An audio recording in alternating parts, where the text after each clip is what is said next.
Беларускі пісьменнік – мёртвы пісьменнік. Ну, нас жа так вучылі ў школе на уроках літаратуры, праўда?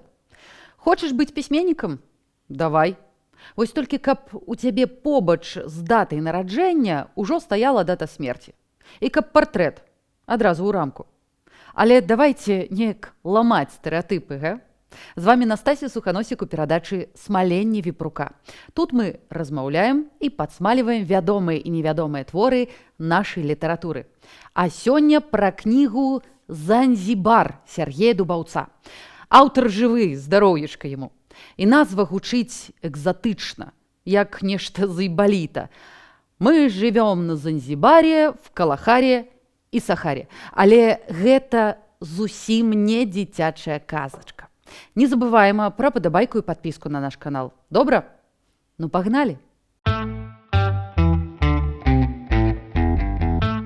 Сергей Дубавец – журналіст, літаратар, масон, а яшчэ дасканалы стыліст.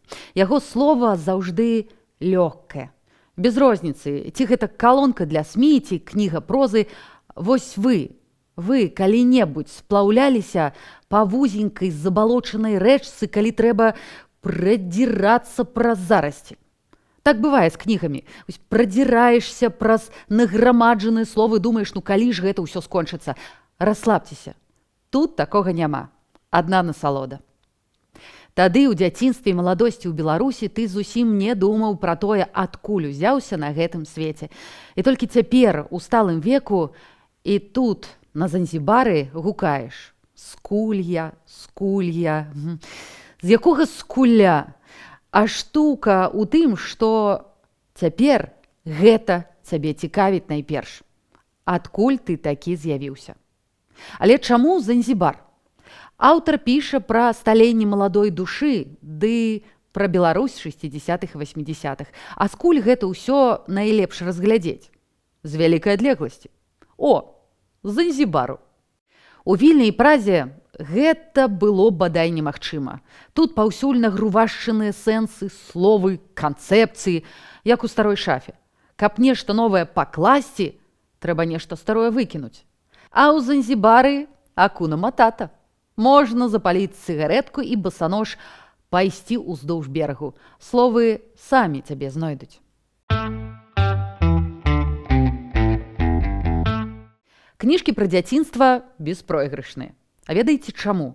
Бо аўтар піша пра сваё дзяцінства, а чытач адразу малюе сваё. І зусім не важна, дзе вы раслі, у Менску, Киеве ці Мазыры. Калі ў вашым двары казалі: «Внимание, внимание, говорит Германия», welcome to the club, здрасте. Аўтар прызнаецца, што яму ўжо за 60 гадкоў, але кожны раз, як падпальвае цыгарэту, узгадывае словы з маленства: «Як бальшы». Бо курыць – гэта ж пра даросласць. Успаміны блікі святла. Самы яркі з іх заўсёды іншы. Невядома, які табе прыйдзе ў галаву сёння. Яны ніколі не з'яўляюцца ў храналагічным парадку, і няма як растлумачыць, чаму зараз табе ўспомніўся гэты сюжэт.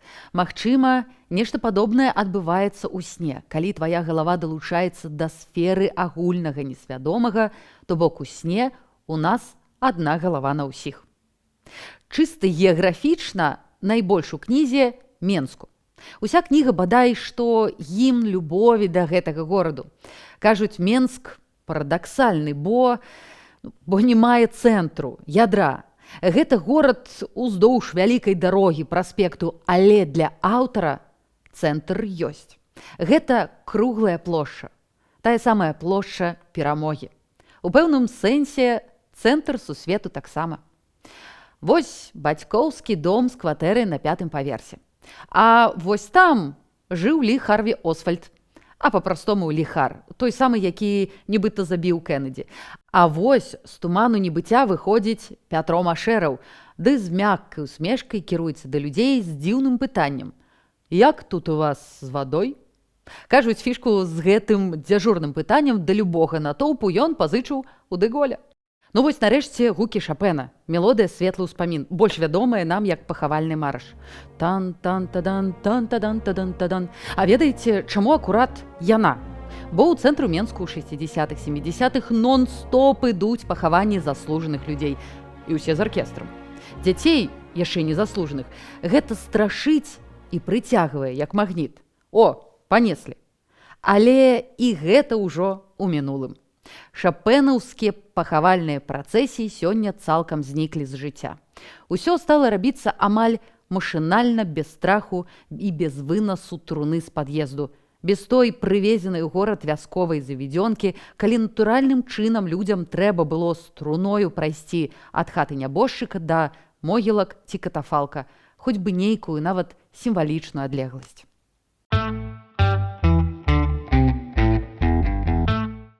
Слухайце, добра, але дзе ва ўсім вось гэтым Беларусь? Вось гэта вельмі цікава. Маленькі, яшчэ незаслужаны сярожы дубавец неяк трапіў у санаторый Беларусь у Друскенніках. Гэта літоўская ССР. Там усё па-літоўску. Ленін, Ленінас, Брежнеў, Брежневас, нават КПСС гэта ТСКП. І самае дзіўнае, што літоўцы між сабой гавораць па-літоўску. Нічосэ, а чаму беларусы тады па-расейску? Думка пра тое, што па-ўкраінску Вярхоўная Рада, а па-беларуску Вярхоўны Савет, хоць слова «савет» у беларускай мове няма, схіляла не толькі да вывучэння гэтага сюжэту, але і была першым крокам, калі не да антысаветызму, дык да сумневу правільнасці таго, што лічылася правільным. Бо якраз правіла тут і парушалася. І вось яно, адкрыццё. У нас, аказваецца, таксама ёсць свая мова, тая, на якой гавораць бабулі. А ў тых дзядоў-бабуль нават і імёны іншыя, нібы казачныя. Адам, Хвядора, Хрысціна. Іншы наш літаратар Уладзімір Арлоў нават вывеў такую формулу. У русіфікаваным БССР сітуацыю ратавалі акурат бабулі, бо дзяды, як правіла, не дажывалі або самі былі моцна русіфікаваныя яшчэ з войска. А от бабулі, міжволі не думаючы, адчынялі брамку ў невядомы свет. Нават песні. Выпраўляла маці сына дый на 25 гадоў. Божа, гэта ж пра рэкручану і прыгон. Пра той пласт памяці, якому ў 70-х ужо было больш за 100 гадоў. Пазней у 80-х сам аўтар з сябрамі будзе рэканструяваць гэтыя спевы ў часы нефармальнага беларускага дзвіжу. Але гэта ўжо пазней. А пакуль яшчэ час сталення. Вялікі шырокі свет, дзе ёсць каханне, сябры, Led Zeppelin, Deep Purple, Pink Floyd, дзе можна вось так пасидзець на спінцы лавачцы, выпіць чарніла, зацягнуцца папіросай і размаўляць. Не, яшчэ не пра палітыку і незалежнасць, не, пра сваё, маладое. Не пра што. Бо тое не пра што самае важнае. А сама размова – гэта не абмен інфармацыяй, а абмен энергіяй. Ну і ўся гэтая магія круціцца, канешне ж, ля свіслачы, дамка РСДРП і круглай плошчы. Я ведаў тут усё.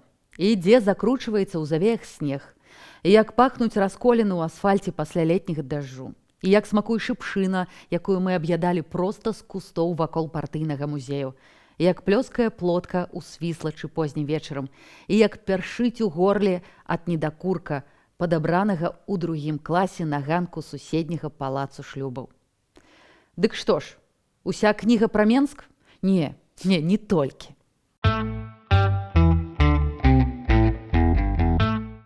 Так сталася, што вайсковую службу аўтар адбываў у Вільні. Тут шмат цікавых гумарных замалёвак, але самі прачытайце. Здаецца, у Вільні, як і ў Менску, галоўны праспект Леніна. А вось людзі, якія ходзяць па тым праспекце, іншыя. Напрыклад, мужчыны ў берэтах, ды з бакенбардамі. У БССР так хадзілі хіба пісьменнікі, а тут гэты берэтны стыль паўсюдны. Выпендрож? Выклік грамадству? Хутчэй, спроба літоўцаў сказаць «мы іншыя, мы, не вы». Хлопаючы прамоклымі чаравікамі, я разглядаў старыя прыгожыя будынкі гэтага зусім не ленінскага па менскіх маштабах праспекту, спрабуючы акрэсліць свае ўласныя пачуцці ад гэтага новага ў маёй гісторыі гораду. Вільня зачароўвала. Але чым? Тут дакладна быў дух месца, гіпнатызм якога адчуваўся як раптоўна сустрэтая першая любоў. А яшчэ ў Вільні на той час заставаўся прывід беларускай прысутнасці. Тут была рэдакцыя нашай Нівы. Там праходзіў з'езд ТБШ. А вунь там, па тым ходніку дакладна штодня хадзіў Антон Луцкевіч. І ўсё гэта разам. Іншасць, сам дух гораду і свабоды Дубавец прывёз дадому, у Беларусь. Аказалася, вельмі заразная штука. Так новае пакаленне беларускіх творцаў літаральна захварэла на віленскую тэму, а насамрэч наўпрост імкнулася быць сабой. Наогул час, пра які піша аўтар, гэта сутыкненне эпохаў. Яшчэ жывыя тузы БССРаўскай класікі, якія пішуць цяжелавесныя тамы. Хоць у саміх жыццё часта куды цікавейшае за напісаныя імі кнігі. У Дубаўца ёсць нават такі момант, маўляў, апафеозам для тых творцаў былі п'янкі ў рэдакцыях ці на кватэрах, калі можна пабыць сабой, адвесці душу, нарабіць дурасцяў, якія ставалі анекдотамі для наступных п'янак, а пасля зноў апрануць піджак, стаць сур'ёзным літаратарам, гатовым да сустрэчаў са школьнікамі. Так і жылі. Ну а новае пакаленне іншае. Гэта свайго роду хіпі, хворыя на беларушчыну, Вільню, бабульчыны спевы, нейкія не такія беларусы, няправільныя, не савецкія. Яны шукаюць, памыляюцца, зноў шукаюць, аднаўляюць старое і ўрэшце ствараюць свой новы пласт культуры. І ведаеце, што самае класнае? Што ўвесь гэты расповед, з якога можна было б зрабіць эпапею, у Дубаўца чытаецца неяк зусім проста і лёгка, без вылупленых вачэй, сакральнасці і вось усяго такога, як гісторыя пра паход за віном і сырам у гастраном пад шпілем ля той самай круглай плошчы.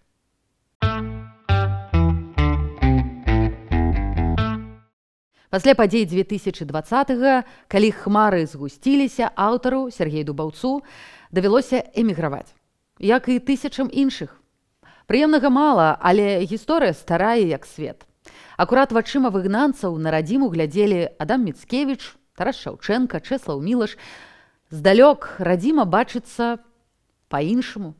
У нейкім сэнсе стае над бліжэй, а пасля адгукаецца словам.